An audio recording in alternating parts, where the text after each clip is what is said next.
J'ai vu des pays carrelés de brume, où des soldats perdaient le chemin de leurs pas, où des exilés hantaient des bagnes murés de ruines. J'ai vu l'ombre des hommes découper des parois de larmes sur le brouillard sans écho de leur vie. J'ai vu certains m'aimer plus que leurs femmes, certaines m'aimer moins que rien. J'ai vu mon visage rayonner de sang noir au clou d'une croix périmée. J'ai vu ma solitude où ne frémissait pas une feuille, ma main où ne coulait pas un fleuve. J'ai vu ma mère sur la scène d'un théâtre de corridor, où mourait une étoile, où gémissait un roi aveugle près de son enfant perdu. J'ai vu, je dis voir, et je vois.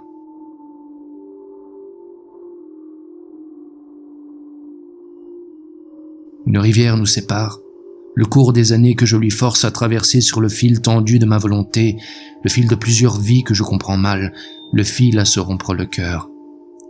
Pourtant elle est venue au bout de la crise de ses nerfs féminins pour me parler du temps captif de ma souffrance sans partage. J'ai vu ses yeux de trottoir sans étoiles briller de toutes les larmes qui sont des pas perdus dans la nuit des villes. J'ai entendu sa voix humaine qui traînait sur les quais de pierres rauques.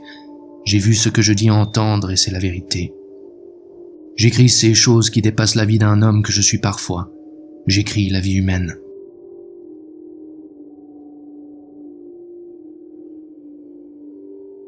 Dans la contrée de son sommeil, il n'y a pas âme qui vive, pas une goutte qui sourde du vase brisé des heures taries.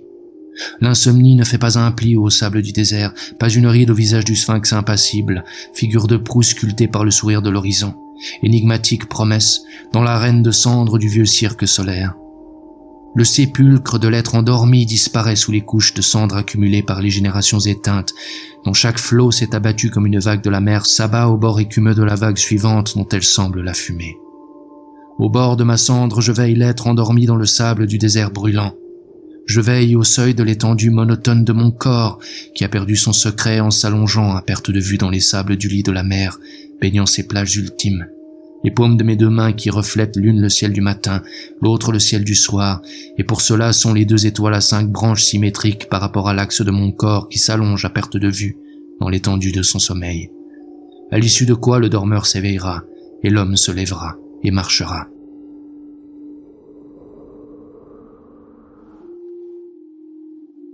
Tu es un inépuisable flacon d'encre noire, un lustre fêlé, un glas de corbeau, une croix sur mon nom, la plus grande ombre au cadran de ma durée, le sable de la mer Noire, l'heure de ma mort, et tout un enterrement pour porter en terre mes derniers sentiments.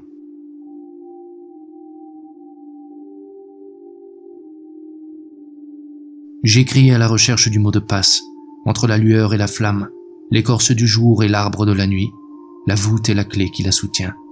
Au sommet du porche de tous les livres, la clé des songes entre les griffes du hibou de l'heure exacte, qui représente le canal des deux mers avec le binocle de ses pupilles océaniques.